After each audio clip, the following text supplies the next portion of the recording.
How's everybody doing? Seems all right. Good, good. Well, let's see. What is today?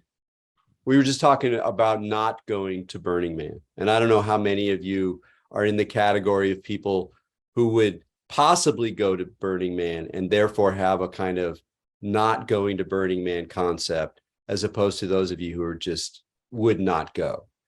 Because they're very different categories. And as somebody who's in the not only could have gone, but actually had a ticket, but decided not to go, partly for very like pragmatic reasons. There's a little bit of FOMO in the picture, and it's kind of interesting, and especially this weekend.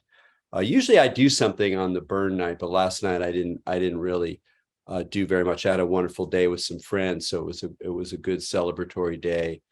But tonight was really for me the most special night, which is the night that they burn the temple.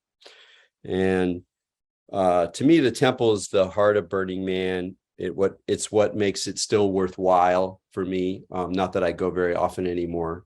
Hopefully, I'll go next year because I'm curious.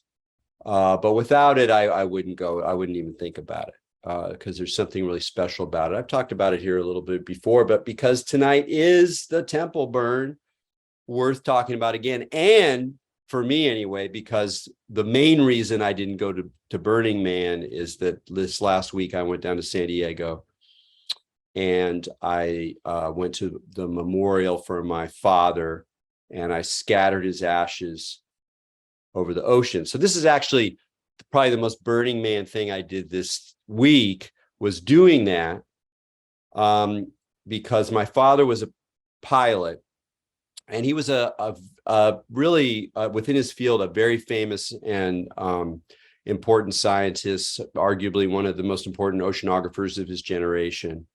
But he was a pretty down to earth guy and didn't kind of wear that on his sleeve. And he liked being a pilot. He had these pilot friends who were much more salty dog types, kind of like sailors or fishing men or something like that.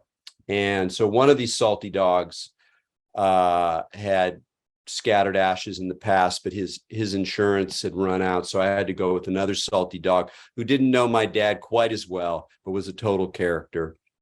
He had decorated his whole hangar with like all sorts of weird artifacts, and he had like Indian motorcycles with sidecars and like 36 Chevys, all super cherry. And he was just one of those characters who loved machines and flying and fishing and drinking and whatever.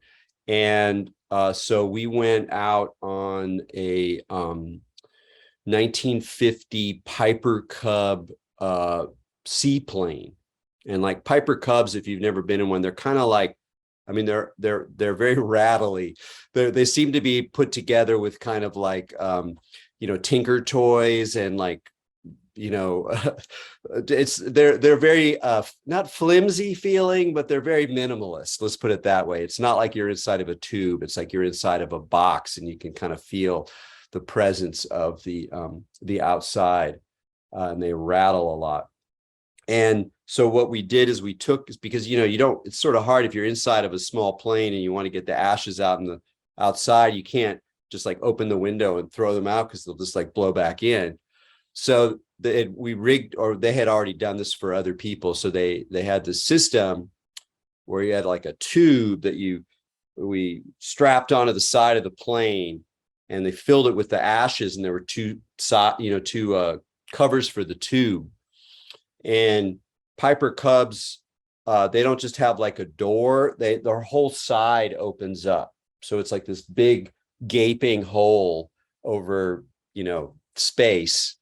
And so my job as co-pilot and son of now Dusty Man or Ashes Man, I had to kind of lean out into the slipstream. I had these goggles so my glasses wouldn't fly off, and like reach down and like struggle with this kind of slightly janky contraption in order to open it up and release the ashes. And we flew out over the ocean 3 miles because legally you're not allowed to dump ashes within 3 miles of the coast, a law that we just overtly ignored, by then turning around and then flying in front of the pier, in front of the Oceanographic Institute where he worked, where we had a bunch of people at the edge of the pier. And so it was quite a display, as well as this long jet-like trail of ash, spewed out of the back of the plane.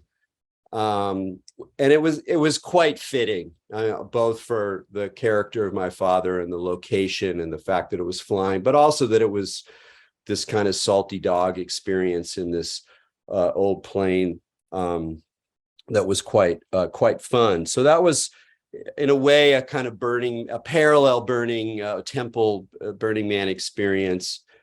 And then there was another sort of weird burning experience was kind of funny coming back. I think it relates. Driving north on the 5 with the car full of like all this stuff, photographs, mementos, stuff I'd given him, cool art from his mother, my grandmother.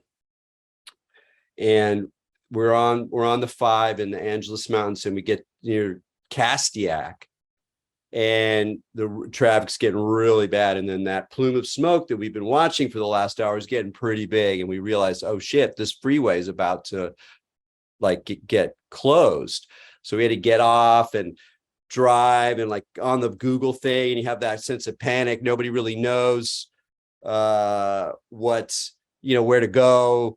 We're like going down dirt roads, and at one point we're actually like driving directly towards the fire, and all the helicopters and everything, and it was an interesting moment of kind of like panic and realizing that nobody really knows.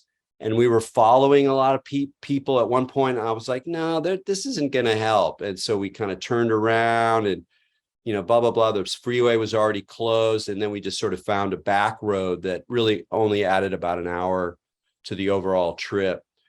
So we narrowly escaped being stuck in like the parking lot of all of those poor people on 5, where you can't get the car even off the freeway because you can't move.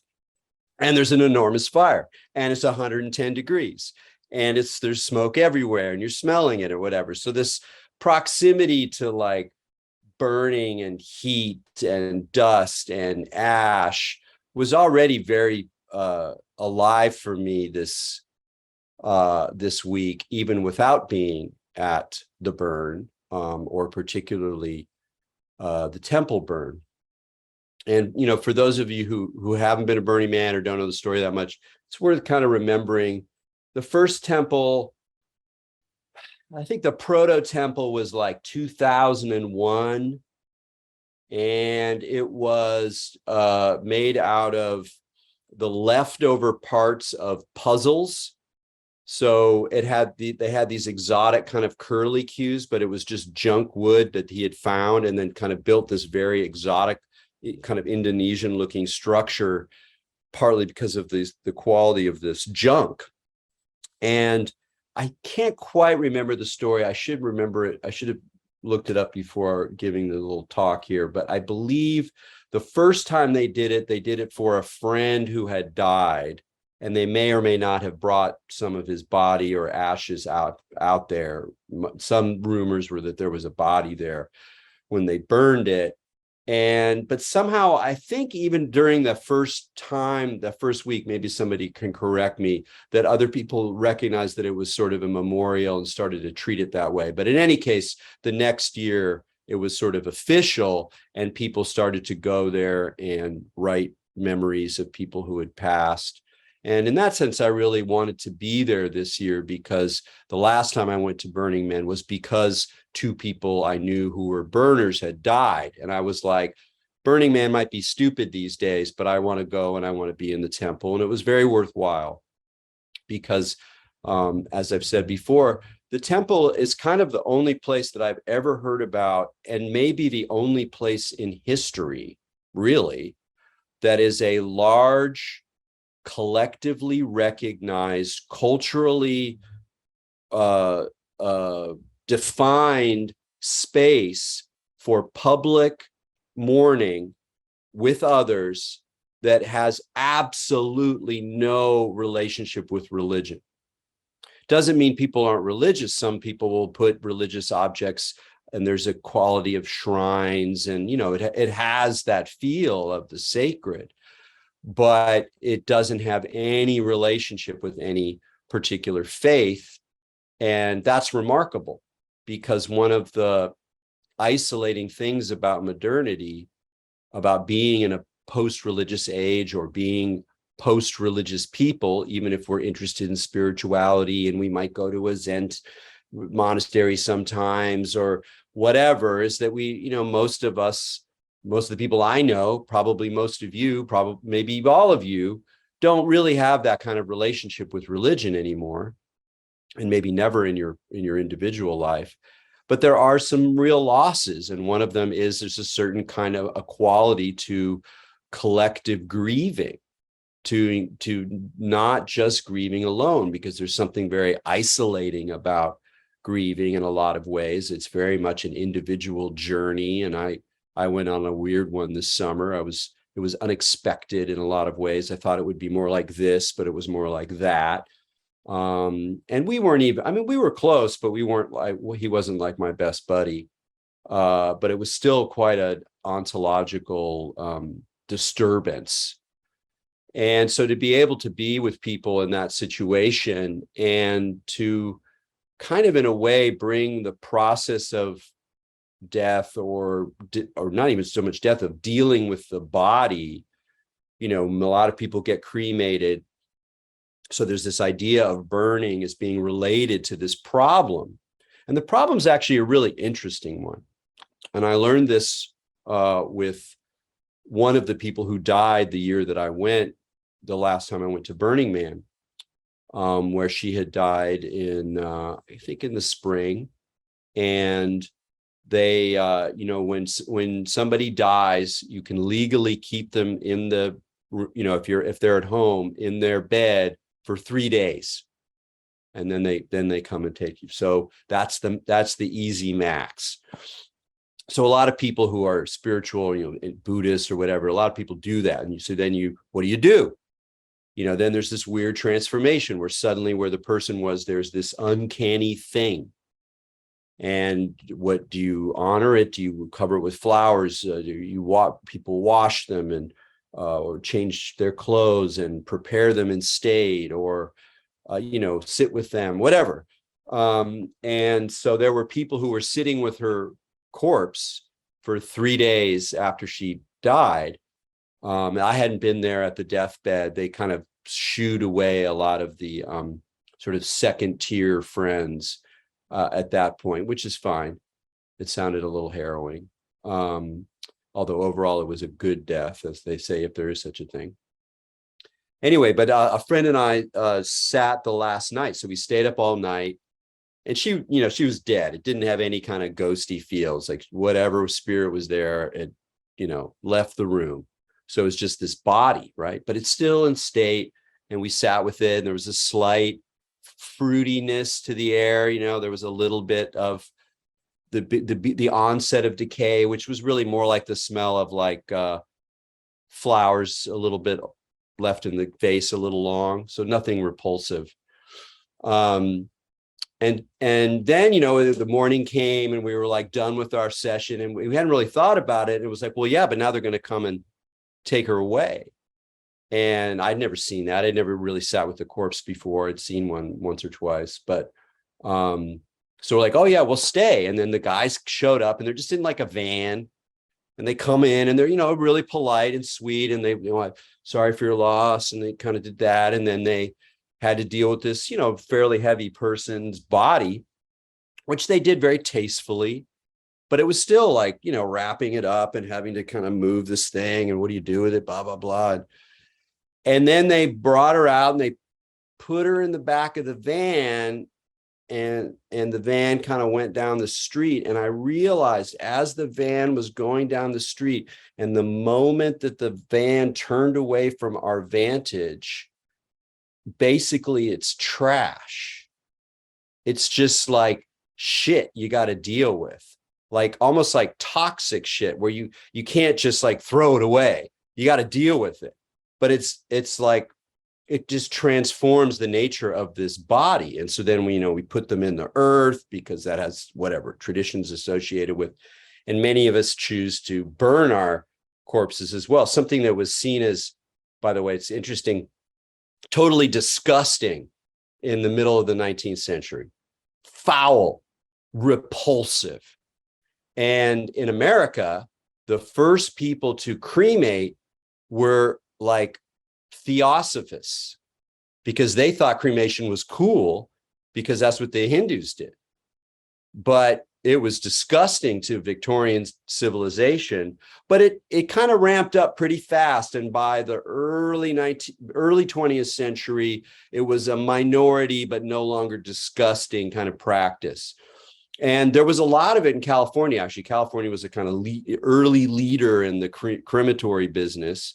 So we have a lot of really beautiful columbaria. If you're in the Bay Area, you absolutely should go to the Chapel of Chimes in Piedmont, as well as the San Francisco columbarium that's out in, near, Geary and Arguello.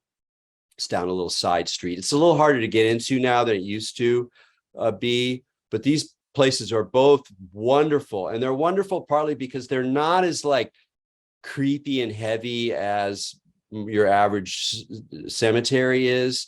There's a bit of a lightness to them. And since I'm just riffing about death right now, one of the wonderful things about the San Francisco columbarium in particular that makes it worth visiting, and again, you have to kind of like finagle your way in now in a way that you didn't have to, is that it was a very popular place. It had been derelict and then acquired by the Neptune Society and sort of rebuilt and gussied up.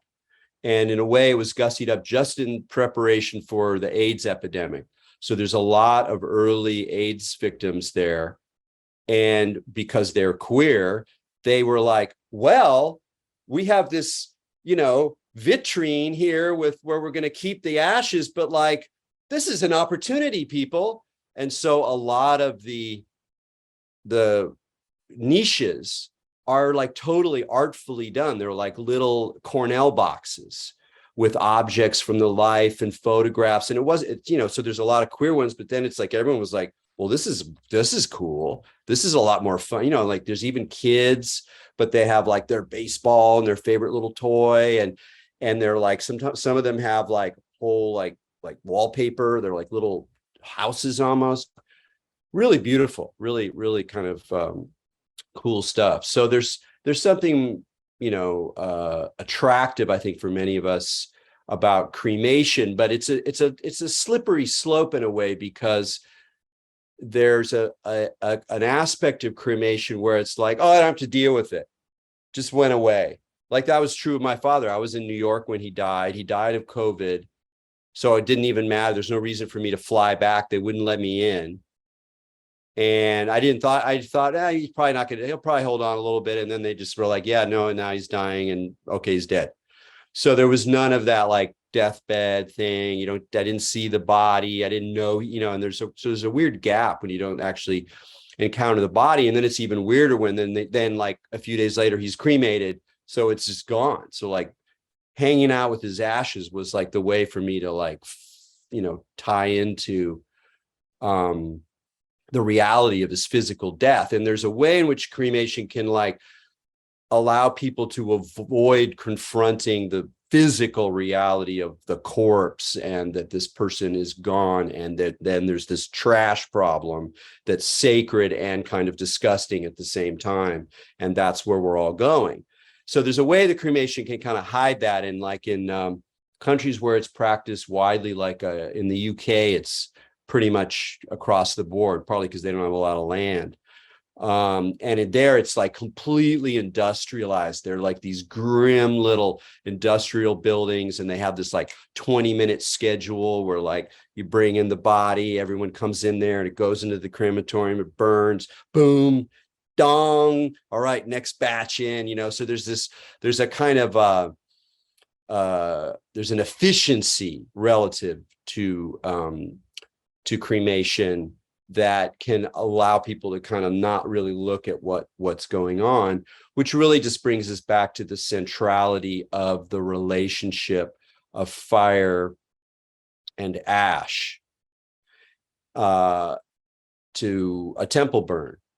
That's what you're doing. You're not just, instead of burning the body, you're burning the memories and the mementos and the words and the poems and the pictures and the art and the tears and all the things that people load the temple with. And then you burn it and it becomes ash. And that recalls a very beautiful and enigmatic part of Genjo Koan. Maybe someday we'll do like a whole thing just on the Genjo Koan, and we'll read it beforehand and try to wrestle with it, because it's kind of, I mean, there's a few really great pieces of Zen writing, but I guess I'd have to, if I only could take one to the desert island, I'd probably take Genjo Koan. And there's a part of it about time. It's by Dogen Zenji, the founder of Soto Zen, 13th century. And very interesting character, very philosophically profound and enigmatic and difficult to read often, although this one is more clear, at least parts of it.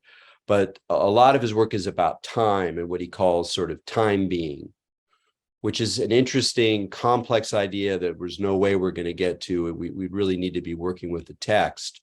But in a nutshell, it's sort of both that we are nothing but time. There's no being, substance, idea, personality outside of time. And therefore, we are time, this kind of flow. But it's a kind of time that's different than the sort of time that we mostly think naturally of, which is causal time. We think of time as being one thing happens and then something else happens and then something else happens, and there's this chain of causes that thread through time. Bang, bang, bang, bang, bang, bang. And that's different than what Dogen Zenji is talking about. And there's a part where he says, it is not that firewood becomes ash. And I'm just paraphrasing. It's more beautiful the way he talks about it. Should have pulled it up before, but it's not that firewood becomes ash or that spring becomes summer. It's that fire is in the being of fire and ash is in the being of ash. And in a way, he's talking about our lives. And in a way, he's trying to gesture towards this mode of time that is still temporal, but it's not causal in the way that we think about time. It's not a chain of one damn thing after another. It's something else. And I'll leave that enigma there, except to the extent that seek out Genjo Koan. It's not very long. There's some wonderful parts. It's all wonderful, but there's a lot that will hit you, quite strong. But there's something particular about this question of time and death in there, because when he's talking about firewood and ash, of course, he's talking about death.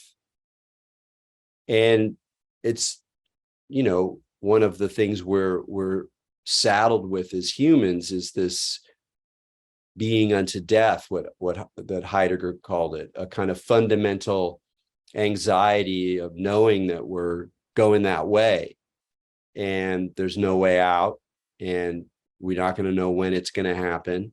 And this can, drive people crazy or lead them into despair, or alternately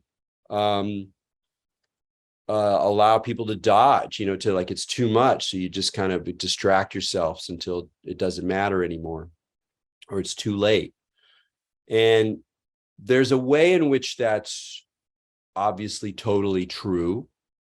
And yet there's something about this being time that has a different modality, or is an opportunity for a different kind of being time. There's the being unto death, where this moment is just one less moment towards this inevitable but unknown event. And then there's kind of what Dogen is pointing to, which is something like, if I was to guess, I'm not sure about this, but I would guess it's something like, you are never dead. You might go through dying, but you're firewood. Ash is ash. And that quality of time is a portal to something very profound that is profoundly different than, I'm just in a body that's rotting. It's like rotting is going forward through time causally, and here I go. And Chris and I are closer to the lip of the cliff than you guys. Gosh, God damn it! Why can't I be young like you? Geez, here it comes, and it starts to eat away at things. It's really a trip as you get older. And I'm not even in the, it's like people when they're in their 70s and stuff starts to go wrong, they're like, yeah, okay, this is no joke. But that there's a way of being time, of acknowledging impermanence, of not trying to hold on to some concept or some substance, some notion that you're going to stick with something over time. That's not the same thing as just riding a series of causes into inevitable end.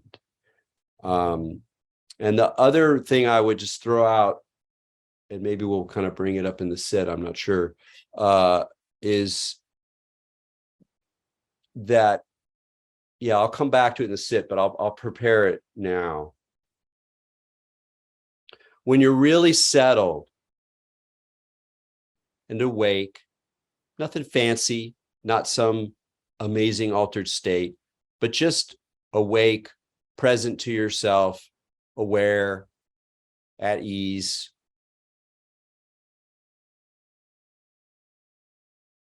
This is the mind that faces the imminence of death. It's already your mind. One of the habits we have is we go, I'm not going to deal with it because I'll be different. It'll be different then. There'll be some other thing, or I'll be older, or I'll be wiser, or I'll be stupider, or I'll be on drugs, or it'll be different. So I don't have to really, this right now, it's doing fine. But when you're settled and awake and clear, not to say that you're going to be settled and awake and clear at that moment, but to the degree that you will be aware and awake, you are already there. It's you now. It's this now. And because it's this now, it's already here. So it's not an invitation to despair. In a way, it's like to kind of turn it and pull a castaneda and go, yeah, death's already always over your left shoulder. He's almost your buddy, helps you cut through stuff. Well, this is a bunch of bullshit. Well, these people are lame. Well, this is a dumb job. Well, this is a shitty behavior pattern that I'm in. Well, buddy is over here going, yeah, woohoo. So these are thoughts stirred up on this dusty day. And if there was if there was a time where I really wish I could be out at Burning Man, it's right now, as the sun is going down and the heat of the day is diminishing, and there's something really profound that's going to happen, or at least mostly kind of profound. It's also kind of goofy, but as far as things go, the temple burn is remarkable, which is not to say, this will be the last note, that the last time I went, when my friends died and we went out there, and Chris knew Dale Pendle, and he was one of them who was a burner, and that when the temple burn was finally happening, there we are, the stillness upon the deep, the crowd quiets down, a few whoops and sighs, very mellow fire. No, it wasn't too close. It was spacious, people around. And this fucking couple who looked Russian and were in their early 30s and were all decked out in glam, thank you, ma'am, stepped in front of me, turned and faced the photographer that was with them to get their picture with the temple burn behind them. And I was very angry and not far from physical violence. However, the peacefulness of the situation otherwise allowed me to keep my shit in gear and to just see the sadness behind the banality and the emptiness, and just be with the sadness that's hiding there and the aggressively banal. So yeah, it's all in flow, it's all movement. So let's sit, and then we can talk. We don't have to talk about death, dying, but we can. But yeah, let's get ready for sitting. So if you want to turn off the video, get settled.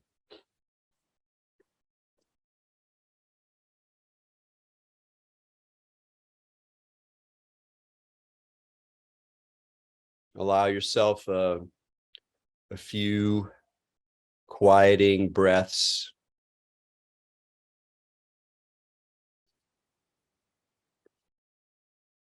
At some point, you realize your body really knows what to do, how to get into this.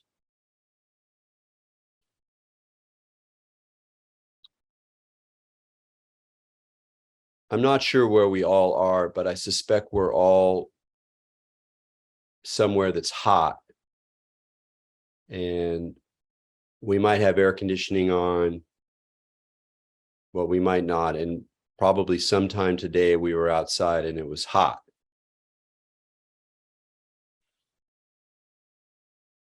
And I want you to feel the heat of your body.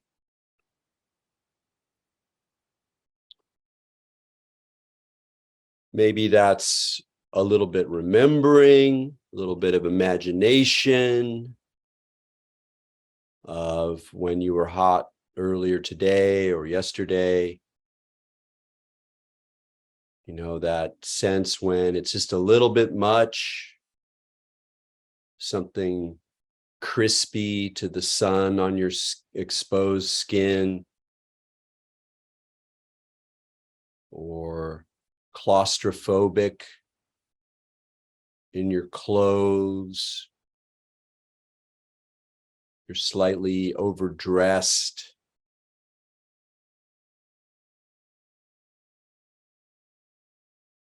Sense that it's hard to escape. There's no shade or air conditioning. Or even the way your body feels right now. I don't have air conditioning. And even in San Francisco, it was a warm day. And I still feel an energetic heat through my body.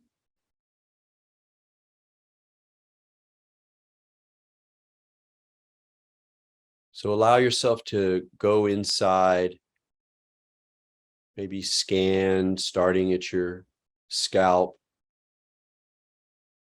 And as you move through your body, instead of feeling energy or tingling or tightness or relaxation, feel the heat.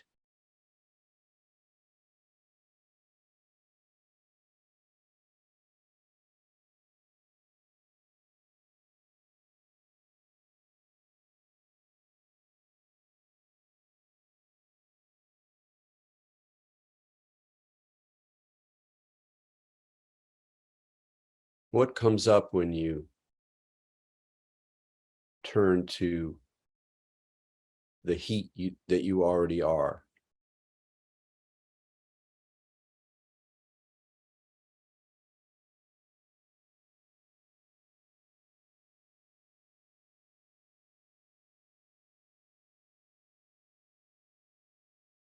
So between your imagination and the sense of your body now, turn up the volume a little bit. Turn up the temperature, not forcefully, not aggressively, but just settling into the warmth, the heat, so that it begins to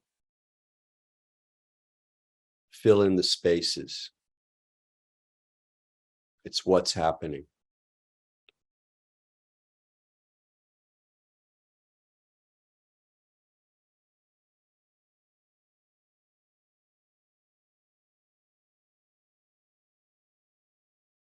One of the ways we learn to keep ourselves cool is to just shift the mind away from the points of discomfort.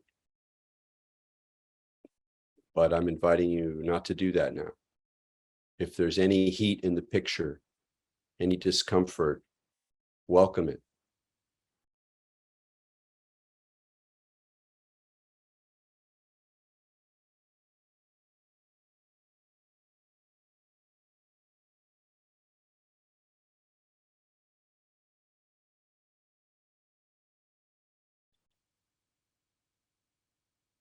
Draw attention to your breath.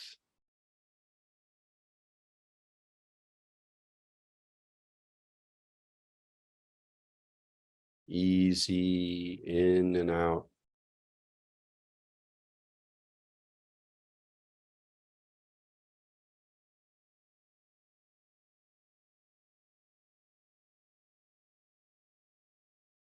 Remembering to relax, especially with the exhale.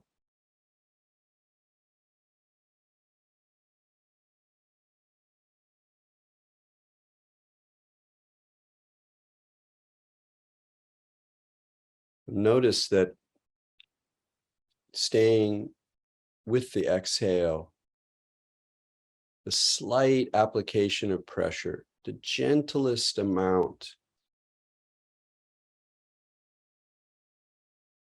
begins to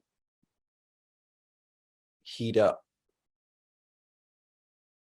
as well.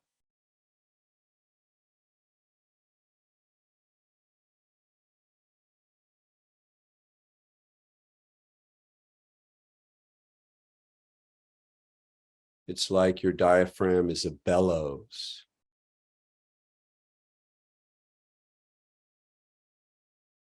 And that slight pressure of the exhale is the compression of the bellows that cause the flame to rise up.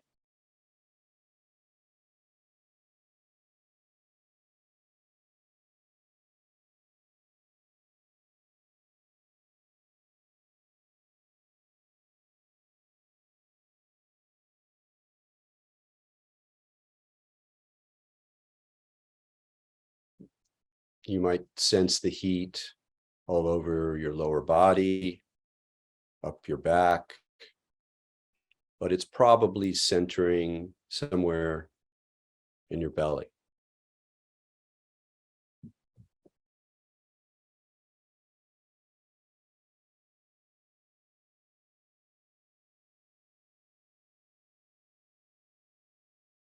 So again, no need to add any additional pressure, just that slight awareness of the compression of the exhale, coupled with the invitation to experience the heat in your body, may produce a sense of energetic flaming, an energetic flame, a flicker.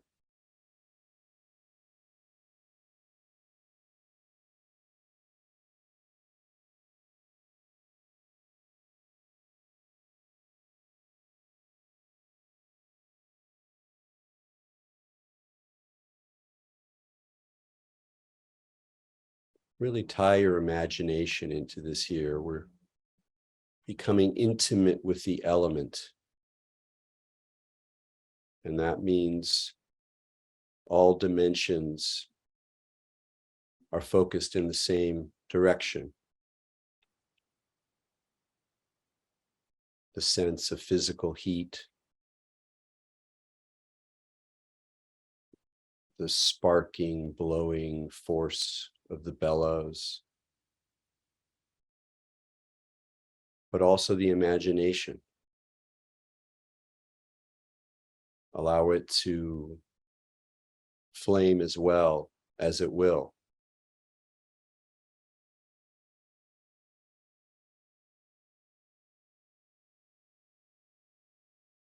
Perhaps you see colors, yellow, gold, red. Perhaps you can sense or see a flame in your belly, in your heart, in your forehead.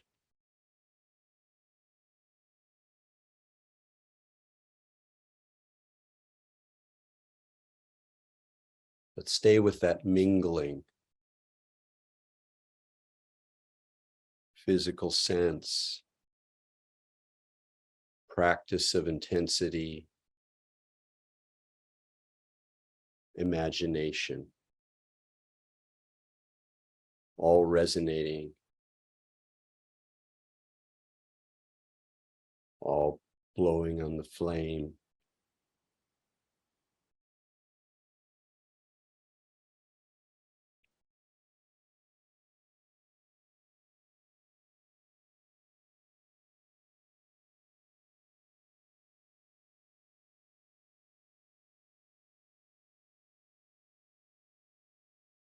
Maybe you hear some crackling as the flame grows and begins to feed.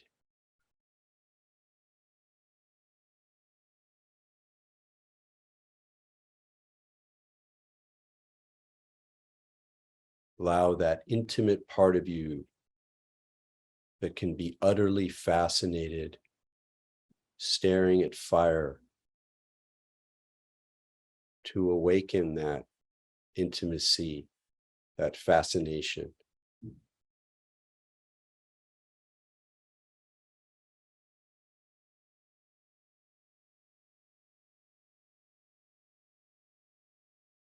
The qualities of a flame: evanescent, hungry,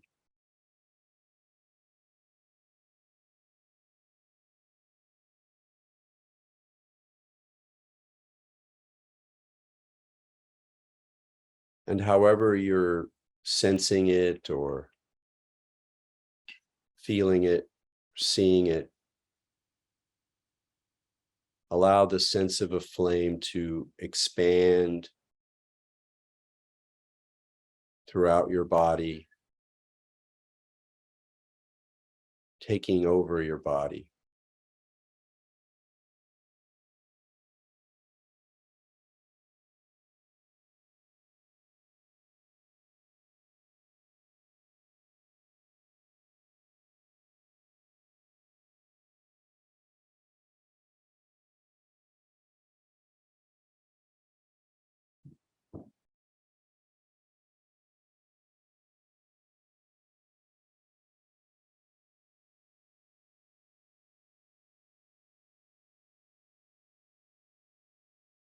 Allow the process to unfold.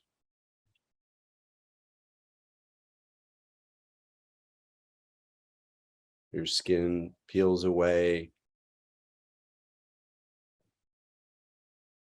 the fats crackle,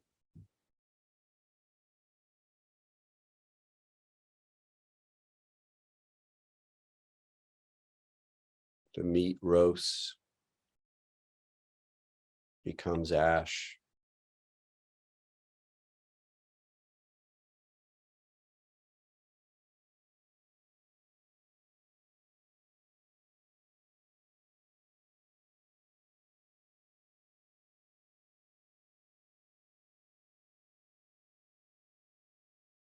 Allow the body to fall away,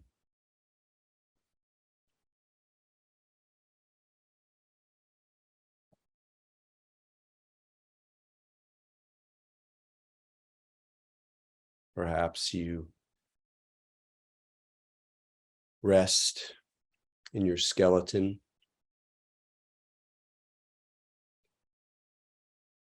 recognizing that the sense of solidity and clarity of sitting, that posture, the balance, the integrity is still carried in the skeleton, even as the sinews disappear as well.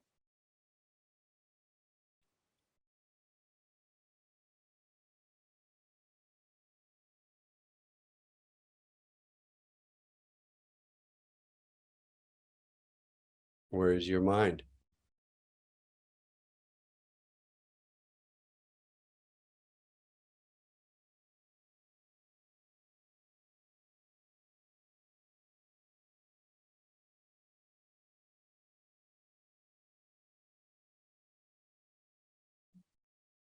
Who are you in the fire?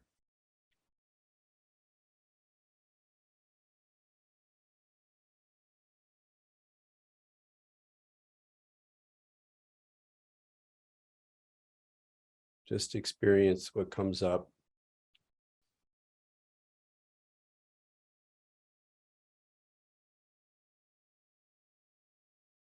Even if the scenario fades, just rest in the space that remains.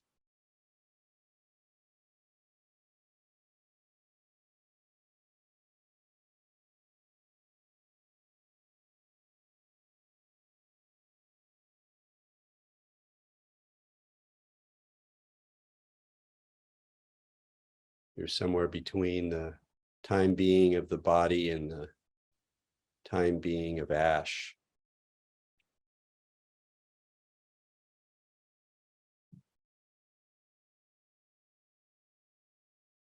You are a temple that burns.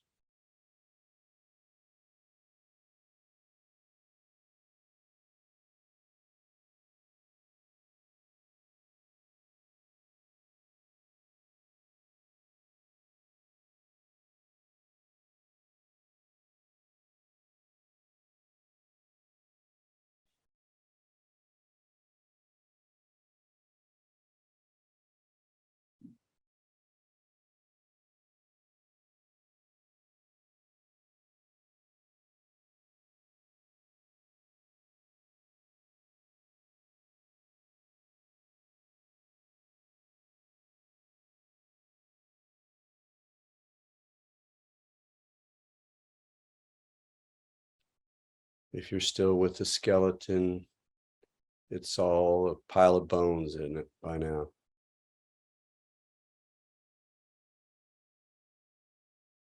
Cracking, blackening.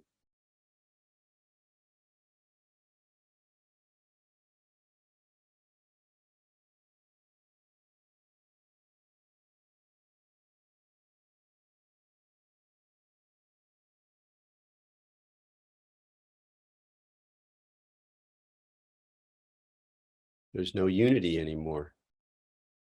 Just piles of stuff.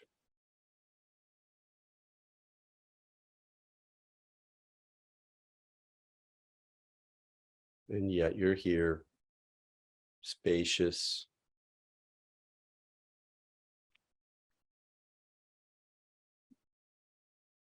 neither clean nor dusty.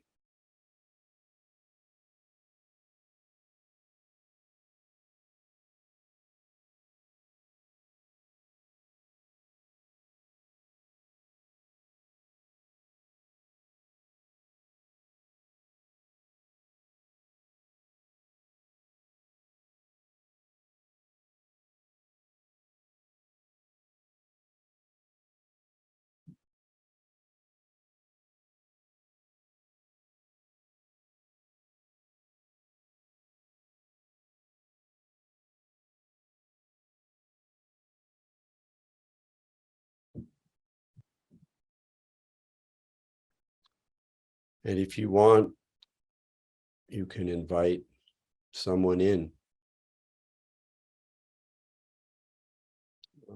a dearly departed one.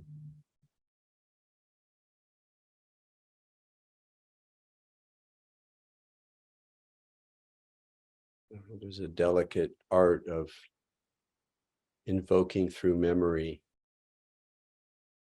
or name, image, like throwing a line, a fishing line into the lake. Just a gentle tug.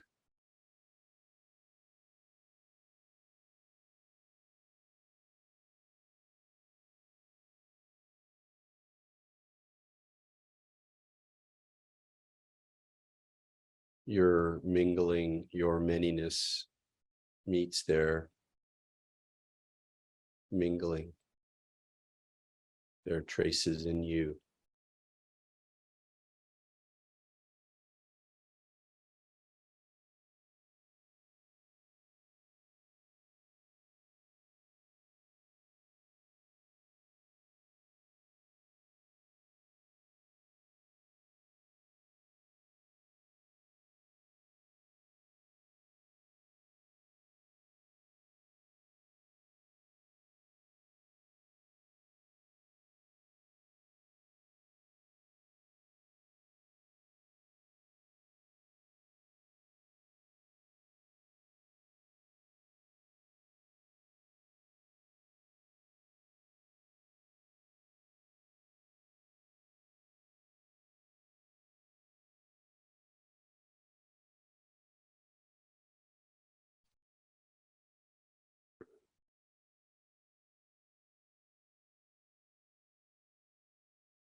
Say their name and bid them adieu.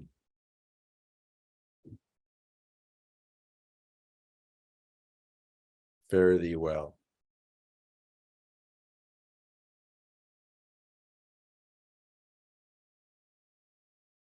And settle back into your ordinary, fleshy, warm but not too warm, breathing body. Touch base. And then we will end the meditation there.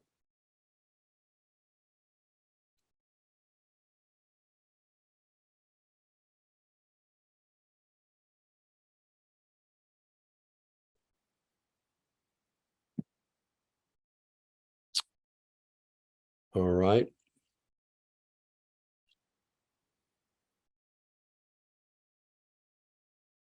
Welcome back, everyone.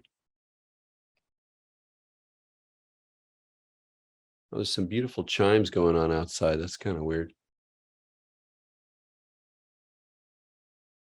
How weird. Well, yeah, that was a trip for me. I don't know what was interesting for you. It's always hard to know exactly what to do with the guided meditation, like how far to take it, how far to like stay with the image and make it logical and go forward, and then how much to just kind of leave space for whatever happens. So, I'm always interested in what works for people or doesn't work. Because we all have very different relationships with imagery. And but that kind of elemental work, I think, is really, really a good thing to do with your own meditation, picking just an element: water, wind, earth, fire, space, which is sort of like an element to an element in some ways, and work on that level of finding it in your physical body, because it's all of them are there. So you're really carnally encountering it. And then conceiving or modeling the practice of sitting in terms of that element. So if with breath, with air, you're breathing, with water, you're swallowing, or you're breathing and you're feeling the coolness of this very liquid body, etc. And then inviting your imagination in to whatever way you can develop an intimacy with that element. It might be imagining a scene. It might be imagining a god or goddess. It might be remembering some experience you had. But there's a way in which like our relationships with the elements are so fundamental that it's easier or more available to experience the integration of the body, the memory and emotions, the actual practice, and the kind of intentionality, the kind of spiritual, almost evocation. There's something magical about it, but it's very, like if you got that down, you're like already on the magical path, and you're not really trying to like do magic. You're just opening up the elemental energies that are already there, and you can move them in different directions. Hey, Tim, we should stop recording.